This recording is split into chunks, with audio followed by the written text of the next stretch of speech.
Kunja Bihari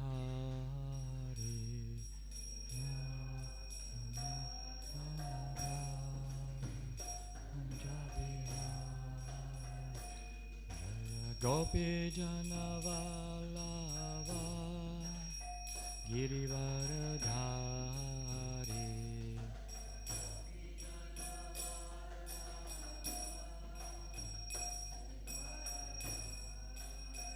Yashodanandana Vraja Janaranjana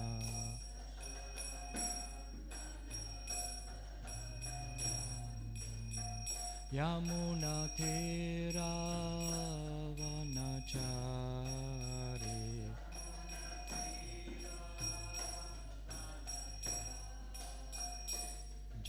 Jayoradha Madhava Kunja Bihari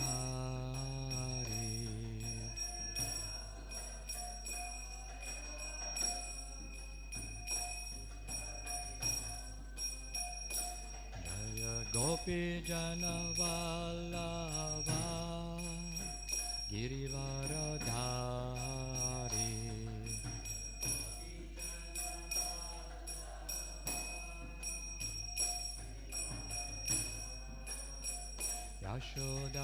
Yashodanandana Vraja Janaranjana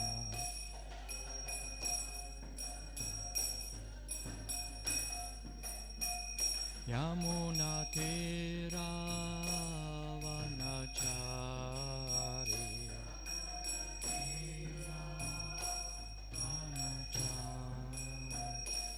Jayoradha Madhava Kunja Bihari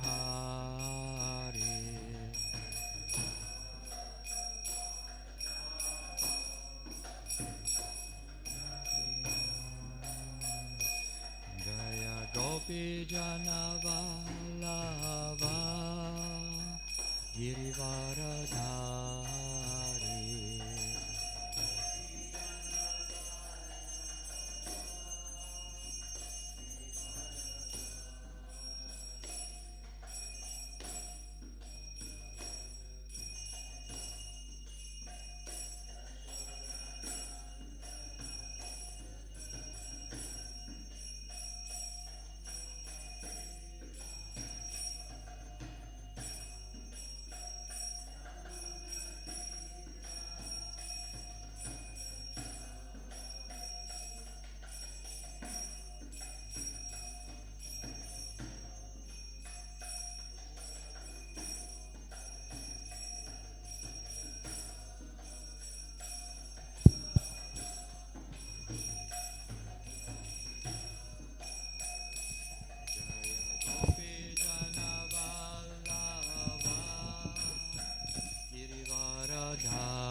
Yashodanandana Vraja Janaranjana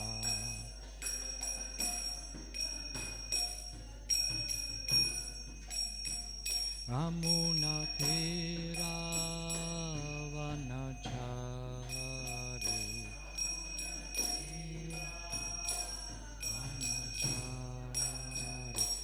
Hare Krishna Hare Krishna Krishna Krishna Hare Hare Hare Rama Hare Rama Rama Rama Hare Hare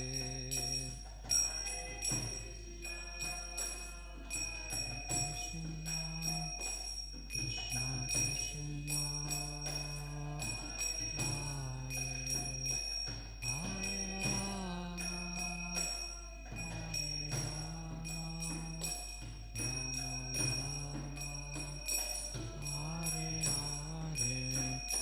Hare Krishna, Hare Krishna, Krishna Krishna, Hare Hare, Hare Rama, Hare Rama.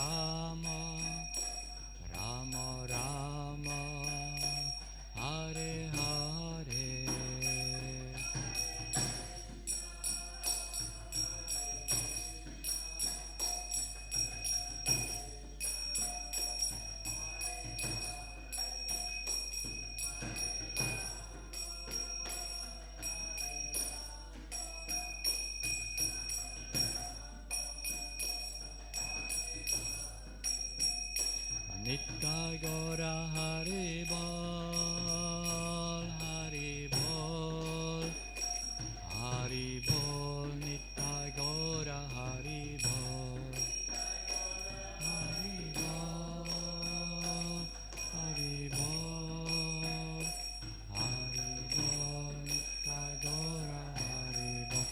Jaya Prabhupada Jaya, Prabhupada Jaya, Prabhupada Jaya, Prabhupada.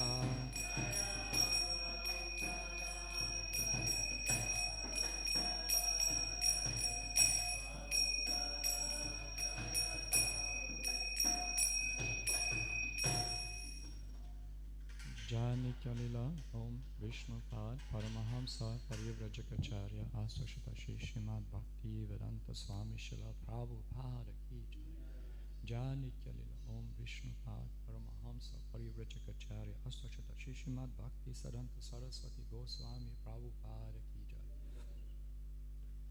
ISKCON BBT Founder Acharya, His Divine Grace A.C. Bhakti Vedanta Swami Srila Prabhupada Ki Jai. Namacharya Shri Haridas Thakur Ki Jai. Prem Se Kaho Shri Krishna Chaitanya Prabhu Nityananda Shri Advaita Gadadhara Shivasadi Gaura Bhakta Vrinda Ki Jai.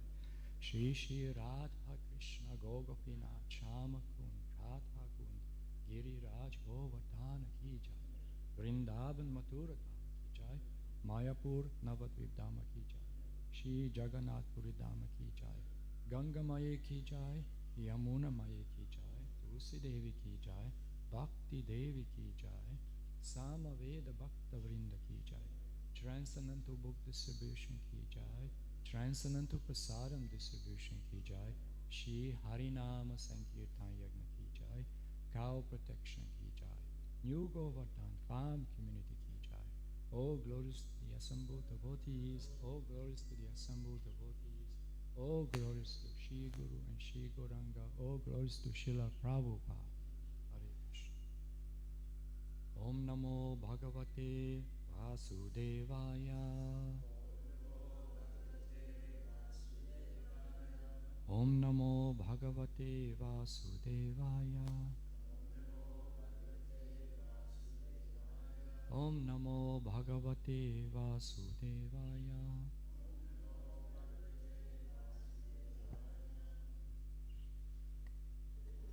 Reading from Srimad Bhagavatam, Canto 3, Chapter 14. The chapter is called Pregnancy of Deity in the Evening. Text 24. Etasyam sadvi sandhyayam Bhagavan bhuta bhavanaha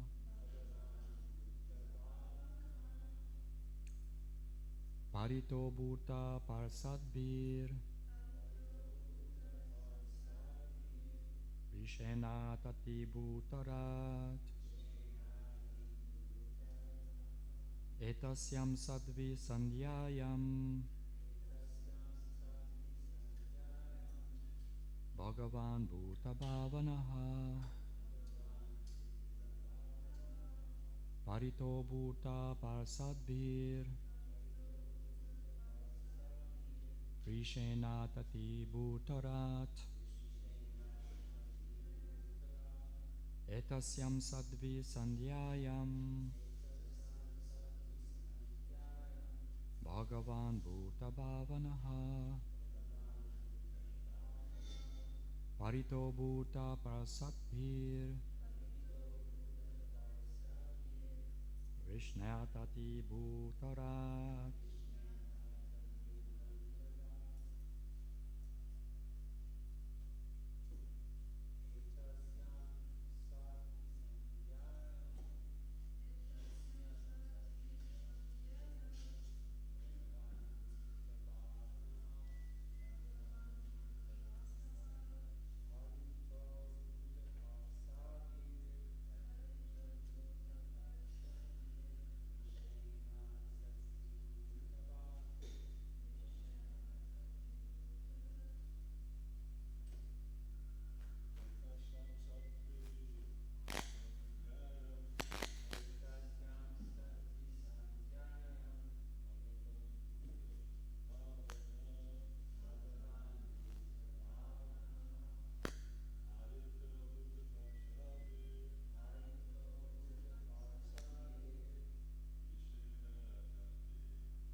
Etasyam, in this period, Sadvi, O chaste one, Sandhyayam, at the junction of the day and night,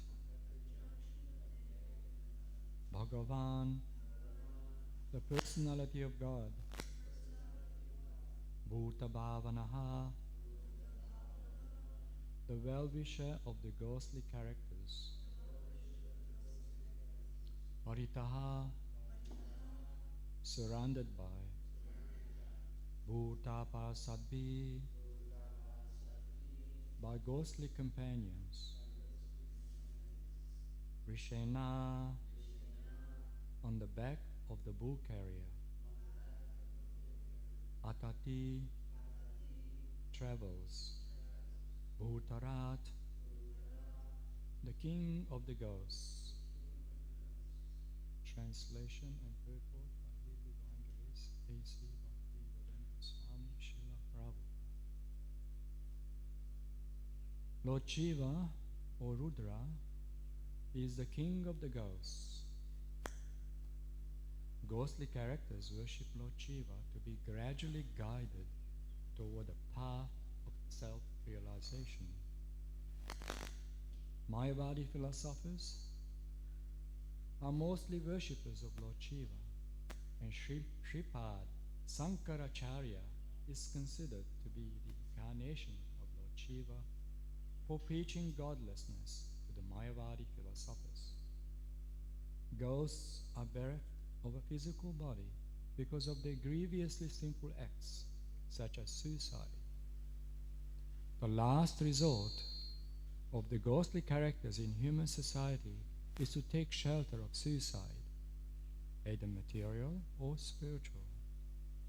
Material suicide causes loss of the physical body, and spiritual suicide causes loss of the individual identity. Mayavadi philosophers desire to lose their individuality and merge into the impersonal, spiritual Brahmajyoti existence. Lord Shiva, being very kind to the ghosts, sees that although they are condemned, they get physical bodies. He places them in the wombs of women who indulge in sexual intercourse regardless of the restrictions on time and circumstance. Kashyapa wanted to impress this fact upon Diti so that she might wait for a while. I repeat the verse again. Lord Shiva, the king of the ghosts, sitting on the back of his bull carrier, travels at this time accompanied by ghosts who follow him for their welfare. So the chapter is continuing. It's very interesting technicalities here and also philosophical insights about auspiciousness and inauspiciousness. And obviously looking at the grand scale, the master plan of the Supreme Personality of Godhead, he arranged things such a way that there is such a thing as auspiciousness and inauspiciousness in this material world. We can see the dualities of nature. So Kashyapa, including Lord Shiva, Lord Brahma, they have their particular functions in this creation. They may play a role in the creation and being instruments under the Supreme Lord, under the order of the Supreme Lord. So, Srila Prabhupada gives a very clear purport that Lord Shiva, also known as Rudra, is the king of the ghosts. As we go back to the second canto, and as the creation unfolds, and even right back to creation of Prakriti, manifestation of Prakriti, the different modes of nature, and we can see that even the modes of material nature have Ishwaras, controllers. And for example, Lord Brahma is in charge of the Raja Guna. Lord Shiva is in charge of Tama Guna. And Lord Vishnu, the maintenance, Sattva Guna. So Lord Shiva has a task, a function in this creation. And we can see that therefore he is the Lord and Master of the tamasic creation of this universe, including ghosts, asuras, famous, prominent asuras like Ravana, many others. They worship Lord Shiva for their boons, for their benefits. Lord Shiva is extraordinary power. He is also known as the greatest devotee of Lord Narayan, Lord Krishna. And he is very powerful, almost as powerful as Krishna himself, although he is a transformation of the Supreme Lord. He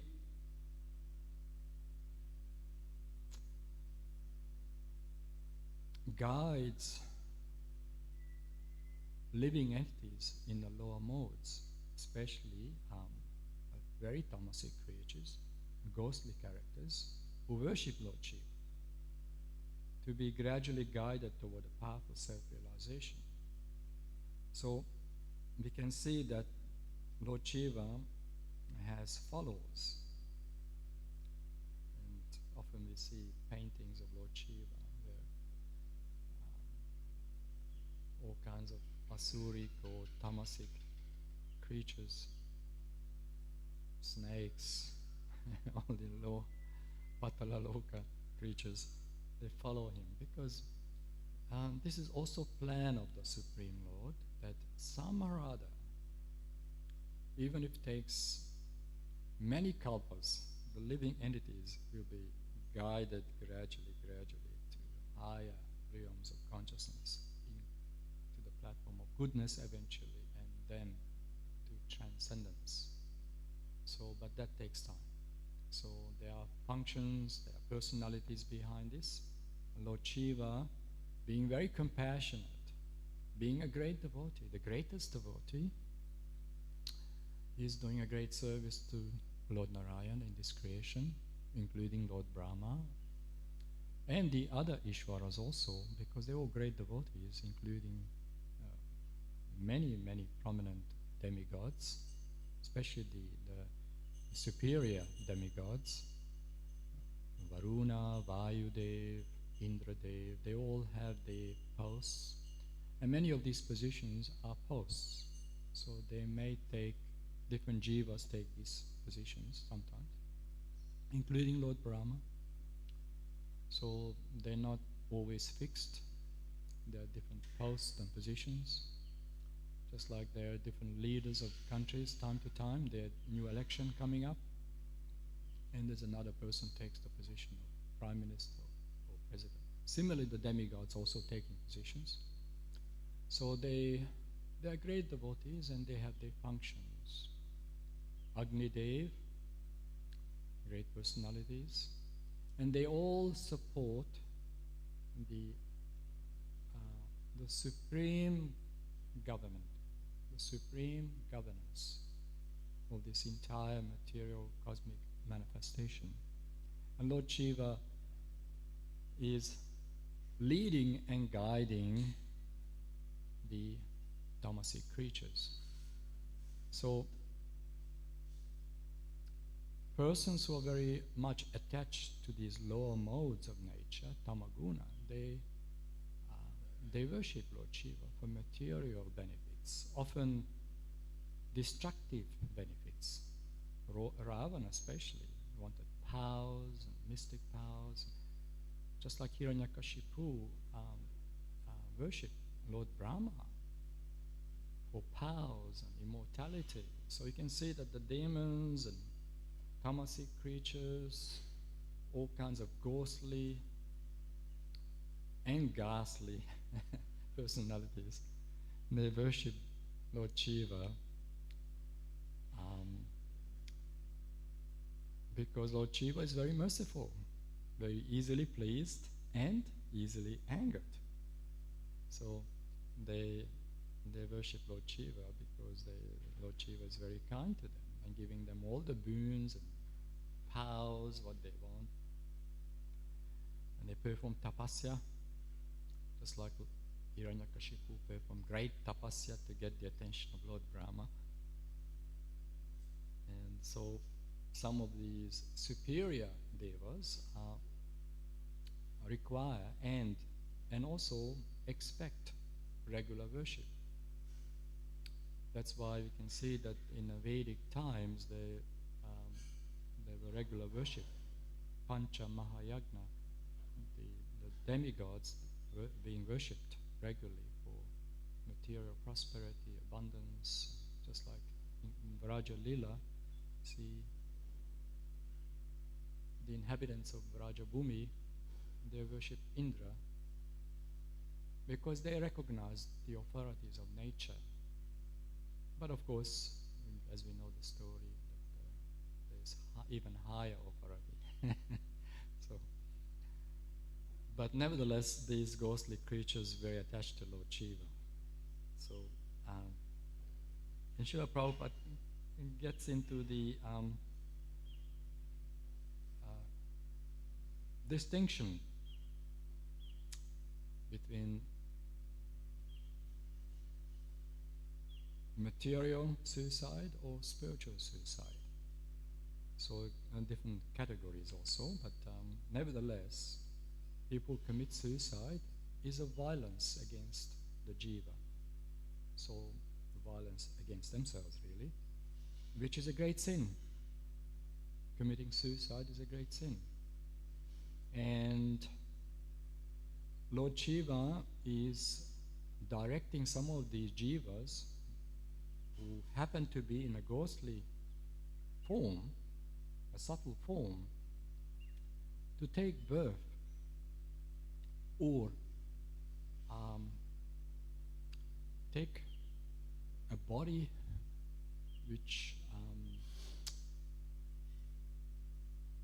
violated the laws of nature.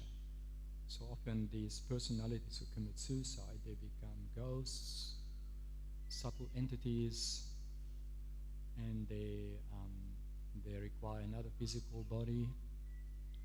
So this is when it leads into the inauspicious times. In Sanskrit we call muhurta. Muhurta is more like a time period, whether it's auspicious or inauspicious. So obviously, when inauspiciousness takes place, then the ghostly creatures will be there. This is their destiny also. As Srila Prabhupada says in the purport, Lord Shiva, being very kind to the ghosts, sees that although they are condemned, they get physical bodies. So, as the purport goes again, he places them into the wombs of women who indulge in sexual intercourse regardless of restrictions on time and circumstance. So that's another inauspicious act, an inauspicious time. This is when they take their positions, their bodies, physical forms. It's very interesting about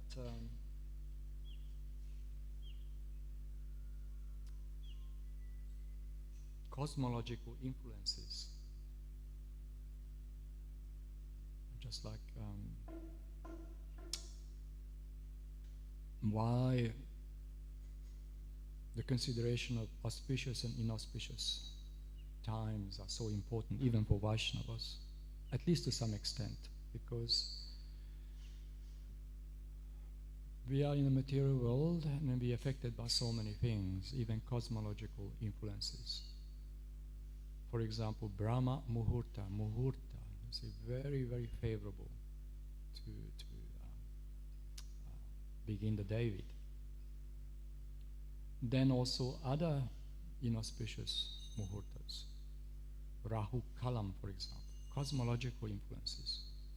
There's an interesting story in Krishna book, Srila Prabhupada also, that when Nanda Maharaj fasted on Ekadasi, and next day, just on Dwadasi, he rose earlier than supposed to. So he took bath in an inauspicious muhurta in Yamuna river. And what happened? Immediately, the servants of Varuna captured him. Of course, it's a lila, but there's just a significance here that even great devotees get affected. And as we know, Srila Bhakti Siddhanta Saraswati Maharaj, Prabhupada, and our Prabhupada, we're very conscious of Rahu Kalam to some extent. Although Bhakti Siddhanta, he renounced Jyotish Sastra in favor of pure unalloyed devotion and complete dependence on the Supreme Lord, one thing he always kept in mind is avoiding Rahu Kalam traveling. Rahu Kalam is a time period. Every day there's a bit of Rahu Kalam, but Thursday afternoon there is other factors too, Mars and Saturn also, and Rahu Kalam coincides at the same time. So there's also calculations on this. So Bhaktisiddhanta especially avoided traveling, avoided long distance traveling. So Srila Prabhupada followed that example. Often he was conscious of Rahu Kalam, not to travel much on those times. And so it is a very interesting, as we read on the chapter here later, that why Kashyapa was advising Diti, his wife, although he was ready to please his wife and create, because he's also a progenitor, and but the time has to be right. So, for example, even in our human life, ordinary activities, we're very conscious of when we do things. Certain times of the day not so favorable. The morning hours are more sattvic hours, afternoon hours more rajasic hours, evening hours are more tamasic hours. And even Ayurvedically, there's a rotation, there is an effect. Certain times of the day better for the digestion, certain times of the day not so good for the digestion. Jatara Agni works accordingly. Again, cosmological factors also. When the sun in the highest point, like around noontime, the fire of digestion is also very strong. In the afternoon and evening, slows down. You can see that even in our daily activities, we are affected by muhurta and times. Ayurvedically, our health, see?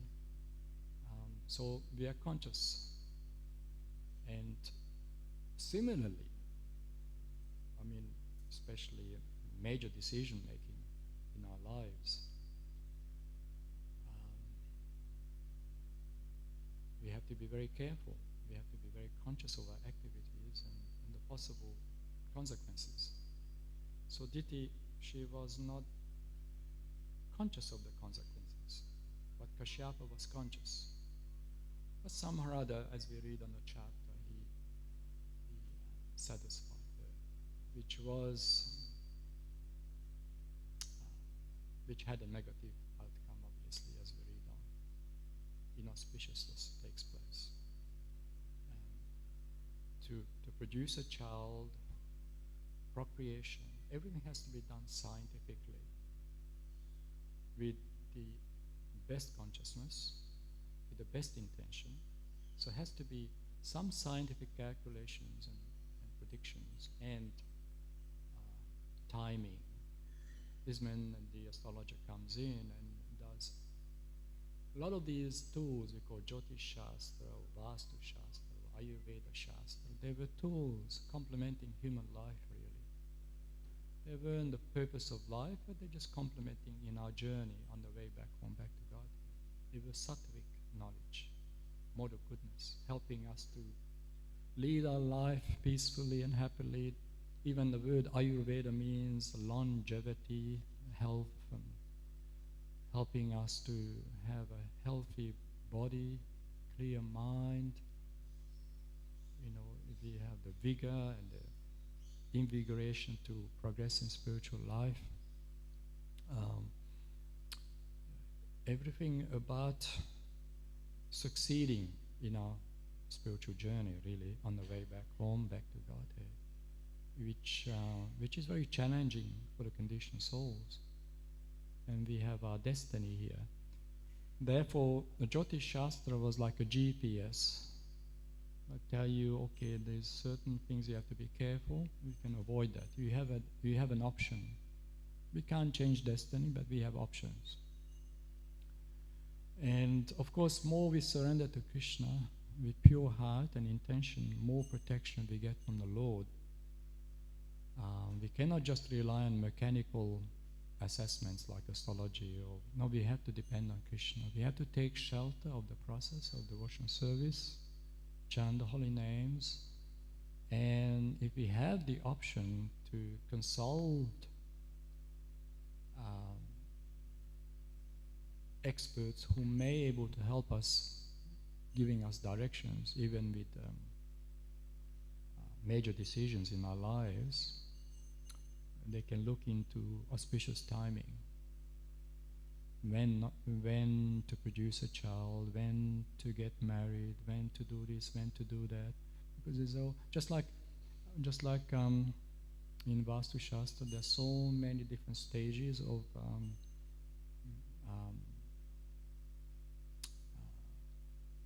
muhurta calculations, just like Griha Pravesh or the Ropana Shila, the foundation stone, the first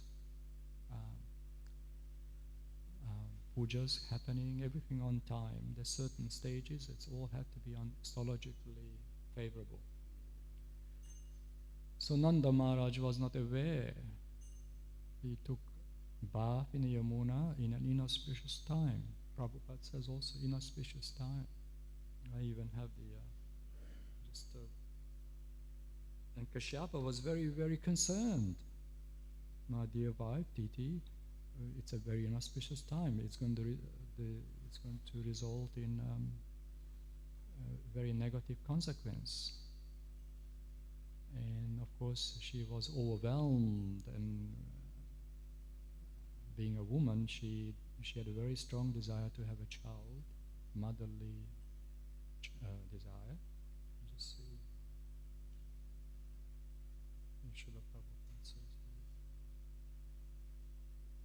According to astronomical calculation, the time in which he took a bath was considered demonic. The fact was that Nanda Maharaj wanted to take a bath in the river Yamuna early in the morning before the sunrise, but somehow or other he was a little too early and he bathed at an inauspicious time. Consequently, he was arrested. So, this is not to say that we have to be very much paranoia or possessed by the sciences like Jyotish, but good to be aware, at least some of the basics. Good to be aware when we're traveling, where we're going, the time of the day. I mean, somewhat we know these things, but good to be reminded. Just like we take our meals in a certain times. We know certain things good for our bodies and minds. We're living in the material world. We cannot just ignore these things. We have to be conscious. We have to be very conscious in the favor of spiritual advancement, of course. So, and then we can see, as Srila Prabhupada says in this purport, that and those living entities who in a very disadvantaged position, either committed suicide or they're having a ghostly form, they don't have a physical form, so they take birth in those circumstances, just inauspicious environment. So they may get a body, just like Srila Prabhupada says in the last sentence here, he places them into the wombs of women who indulge in sexual intercourse regardless of restrictions on time and circumstance. So obviously these personalities will be another Varna Samskara, taking birth in a physical form. So Lord Shiva facilitating them through these ghostly creatures. And then the other suicide is the big one, is the spiritual suicide. And that's his service to Lord Narayan. So he incarnates as Sankaracharya. He promotes a philosophy which distracts the living entities. One has to be very eager to go back home, back to Godhead. And living entities can be very much influenced otherwise. And so he promoted the godlessness, Mayavada, which is a very, very difficult case because it directly diverts the consciousness of the living entities into incorrect path. Mayavada means they consider the form of the Lord as Maya, Mayavadi, Mayavada.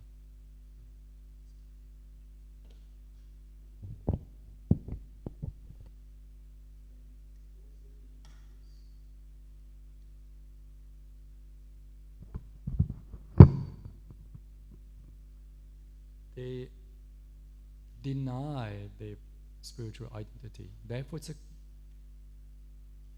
suicide. It's a greater suicide to one's spiritual life, really. Because when one becomes a Mayavadi, and then he not only rejects his relationship with the Supreme Lord, so in other words, he rejects his own spiritual identity as an eternal servant of the Supreme Personality of Godhead. But he also rejects the personality of the Godhead. Therefore, they are called Mayavadis, Mayavada. It's a false interpretation, which is very different from the Brahmavadi. Brahmavadi is a stage of realization, Brahman realization. We have the different stages, and they're partially correct. And the Mayavada is completely wrong, really. Offenders. They're great offenders to the lotus feet of the Lord. Mayavada, very, very dangerous philosophy. Sadly, our modern world, especially in Kali Yuga, are very much influenced by these Mayavadi doctrines. Our modern education is very much influenced by Mayavada philosophies in different forms and shapes. In India, we can see that there are many Apa Sampradayas, false lineage, not really authentic. So they promote this idea. So nevertheless, Sankaracharya, at his passing, even Srila Prabhupada says that he actually called out to Govinda. Govinda is the Supreme Personality of Godhead. Because of course Sankaracharya was Lord Shiva, but he had a service to do. Because there are living entities who rather be deluded than to surrender to Krishna. So Krishna facilitates everyone. And of course, Sankaracharya had a purpose also after Lord Buddha. We know the history, the Vedic history, Puranic history. Kali Yuga is a very difficult time. So there are different stages of realizations again, because as we know, after Dwapara Yuga, the Brahmins became corrupted. Unauthorized animal sacrifices, all kinds of sinful activities taking place. So the mode of goodness drastically dropping. Lord Buddha came teaching non-violence. He temporarily diverted the attention from the Vedic misinterpretations. Then Sankaracharya Samharada, bringing them back to the Vedic philosophy, but not completely, because he had to do it gradually, obviously. Then Sri Chaitanya Mahaprabhu, and of course the Goswamis established the proper Siddhanta. So even before Mahaprabhu, Madhavendra Puri was already preparing Lord Chaitanya's advent. He's already he was worshipping Radha and Krishna already. He already had the Archana. And Chaitanya Mahaprabhu, the Goswamis, they established a Siddhanta with the transcendental poetry, transcendental teachings. And of course, Mahaprabhu was the greatest authority, directly Krishna himself, to re-establish the Sanatana Dharma in a very effective form. And we know that he emphasized the study of Srimad Bhagavatam. He was a great preacher of Srimad Bhagavatam, defeating all these Mayavada doctrines. And Lord Chaitanya Mahaprabhu, as we know from not only Chaitanya Charitamrita, but many other pastimes, many other authors, that he defeated the Mayavadi scholars and converted it to Vaishnava scholars, Vaishnavas. So, and not to speak of our recent Acharyas, Mahabhagavata Acharyas, Bhaktivinoda Thakur, Bhaktisiddhanta especially, and Srila Prabhupada, very conscious of defeating the arguments of Mayavadi philosophy. Because this is a great danger and threat. Unless we study Srila Prabhupada's books, we can also get influenced in a subtle way, because there's so much of a, disregard towards authoritative knowledge, like the Shastras really. They rather have the interpretations, a watered down version of anything which supports their agendas or sense gratification, unfortunately. Even so-called spirituality just for sense gratification, nothing to do with reality. If we want to have real knowledge, authentic knowledge, we have to take from a bona fide spiritual master, coming down from an authentic lineage, sampradaya, Sri Parampara. And we are very fortunate to have this access to Srila Prabhupada's mission and to Lord Chaitanya Mahaprabhu's beautiful teachings. We just have to apply it, and we stay with the devotees, serve the devotees, and we have a connection with Srila Prabhupada that way. We always serve the Vaishnavas. So, and then things become very simple and clear. When we have this application of service attitude to the Vaishnava, to the spiritual master, and Lord Chaitanya Mahaprabhu's Sankirtan mission, the holy names of Krishna, then philosophy becomes very clear and simple and very pure and inspiring for the devotees, because we want to please Krishna. But the Mayavadas, they don't have this aspiration, because the philosophy is such. He is disregarding this personal service, personal form, and anything with personality. So they deny this. And then they see, especially in India, there's so many different philosophies. And of course we have the demigod worshippers, and all kinds of, karma kanda, we call it, karma kanda activities. But nothing to do with real, genuine, transcendental knowledge, divya jnana. Divya jnana is real. But to get that, we have to also get it from a real teacher, a bona fide. Srila Prabhupada uses the word bona fide, authentic, bona fide. Has to be a bona fide spiritual master. Otherwise, we don't have an access to real knowledge, divya jnana. And divya jnana is more than just theoretical understanding of the Shastra. It's actually an application also, vijnana, transcendental. We have to render service. By the way, real knowledge comes from devotional service. More we apply the process of devotional service, more we understand things, and more determination we have to go forward. So we have to engage in humble devotional service, putting our false pride and all these misconceptions aside and focus on devotional service with great determination. And that way we become peaceful and calm and fulfilled. We have a meaningful life in devotional service. Our life is very meaningful. And as we serve Krishna nicely, humbly, then we become convinced, yes, Krishna is the Supreme Personality of Godhead, and my life is satisfied and content simply bowing down in front of the Supreme Lord and serving His devotees. Because this is a very beautiful process. Krishna consciousness is a very, very ecstatic and blissful process. And the philosophy is there to support that.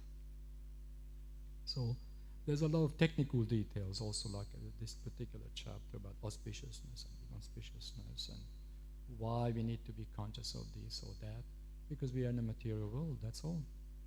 And Krishna is protecting us, giving us knowledge. It's not that things happen automatically. We have to acquire knowledge. The protection comes down from knowledge also. And that's why Kashyapa was advising his wife, better wait, because so much inauspiciousness take place. Of course, Kashyapa wasn't strong enough, because he still has to.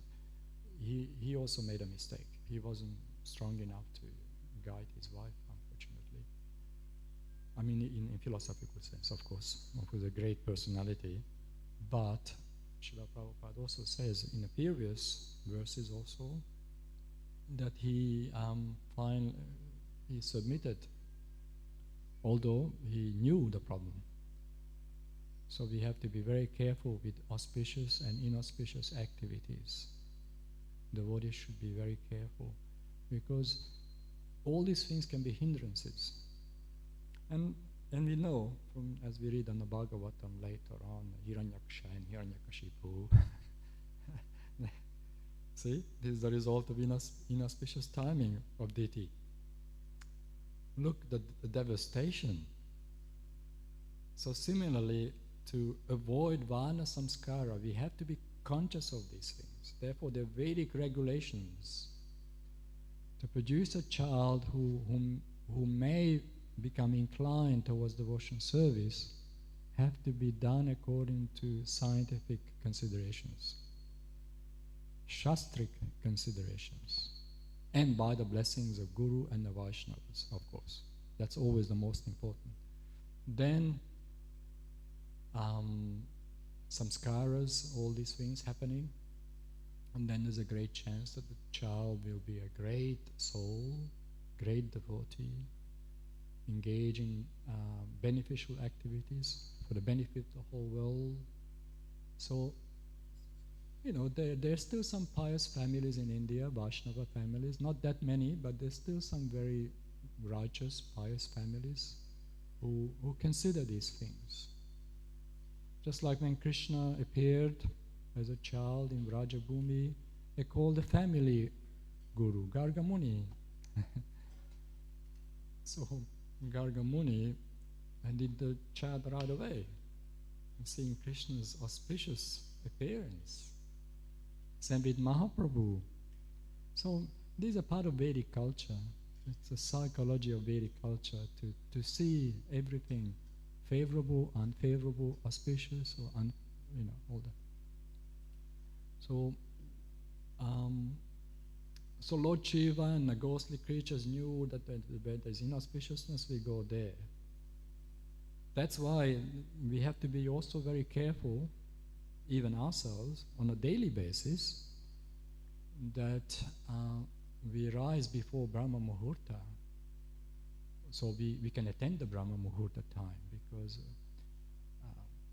being in ignorance in that particular time is not so good for our subconscious. Our subtle entities can affect, because this is the time when these creatures also come in inauspicious times, you see. Oh, we have to be very careful. We have to rise for many reasons, not just for sadhana, but we also have to avoid these creatures possessing us. So, the devotees have to be very careful.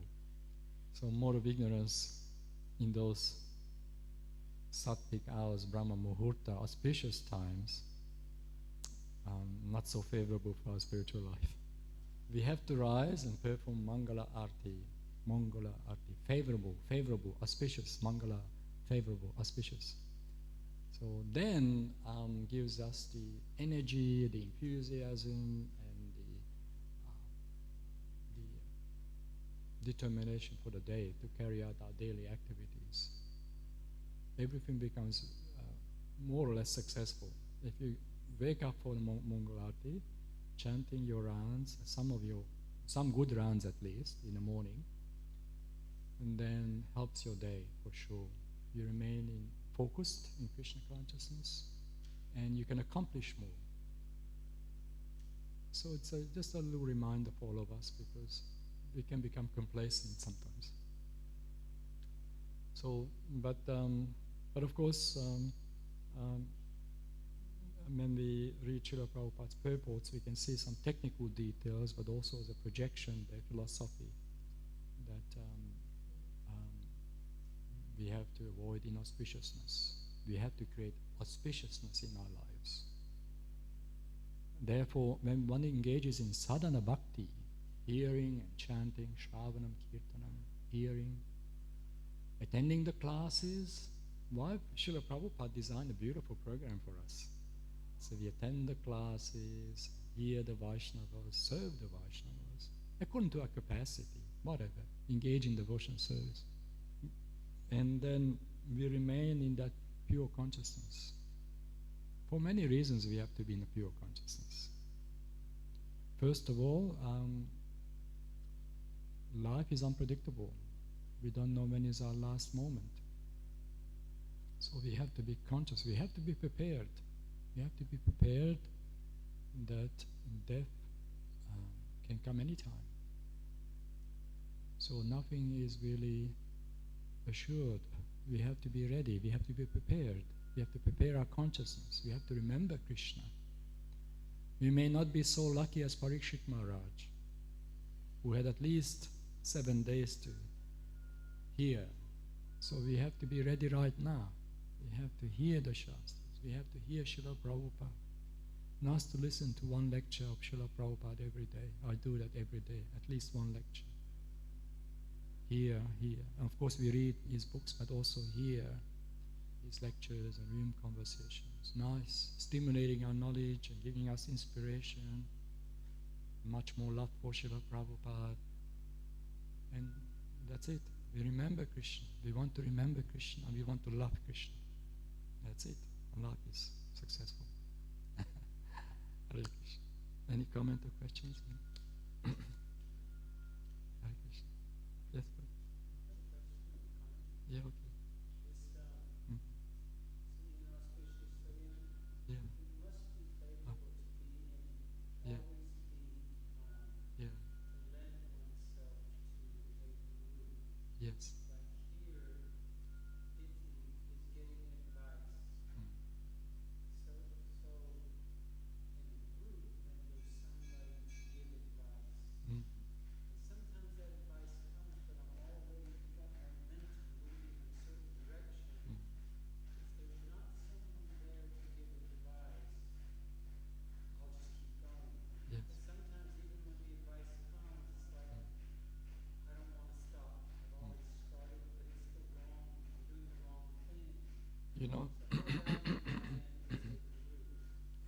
association of devotees. And also, sometimes we make the mistakes, and Krishna allows that, so we can learn better. Because we make mistakes, and you see our lives, honestly, most of us, we make a lot of mistakes, even in our spiritual life. We neglect things, we make mistakes, we have difficulties sometimes. But with good intelligence, and obviously Krishna helping us. Chaitya Guru is always there to help us, encourage us. And Srila Prabhupada, of course. Then we pick ourselves up and get the focus back and go on, see? So we need to just kind of see the sign, what Krishna shows. And we make the mistakes, and we just pick yourself up and go on. But the real intelligence is not to make mistakes. Hear from the Shastra, hear from the spiritual master, and just go on with determination. Otherwise we can, those mistakes will help us eventually, of course, because we make mistakes, we learn, hopefully we learn. But if we keep the association of devotees, usually we get, corrected gradually, whatever. We get purified, see. Because, devotees, just the devotee's presence is so encouraging. Regardless of our adhikari, just being together, we help each other. Just a very quick comment. Yeah. You're mentioning about Srila Prabhupada. Yes. Did not travel on Thursday at the Yeah. afternoon. In Gang Street in Melbourne, Mm-hmm.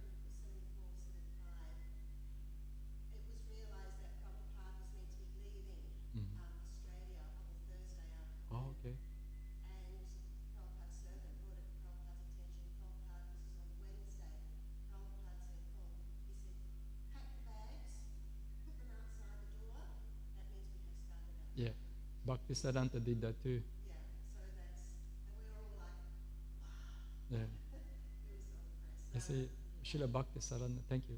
Srila Bhaktisiddhanta also, when he was catching a train from Jagannath Puri down to South India, I think, and the devotees were advising Guru Maharaj, there is Rahu Kalam on Thursday afternoon. And he said, and he had to leave, but he couldn't change because it was already arranged. So then he said, put my suitcase and the shoes outside the veranda in front of my door, because it's a state of consciousness. It's a momentum you want to create. See, momentum. So you're creating. So your journey already began. See, huh? The journey's already began. See, so not inauspicious anymore. The only muhurta we have to be careful when we start, the beginning of things. Muhurta also means the beginning of things. Yeah, that's why when people are very conscious of this Jyotish Shastra, for material reasons, they look into every aspect. When to purchase things, when not to purchase things, and when to do that, and how long it will take, or whatever, or when to sign documents, or when to do surgery. Yeah, and actually helps to some extent because they have some knowledge. But of course, like I said, the great masters teaching us that there's always a way around it. There's a way. Thank you, Srila Prabhupada. Hare Krishna. Srimad Bhagavatam ki jai. Hare Krishna.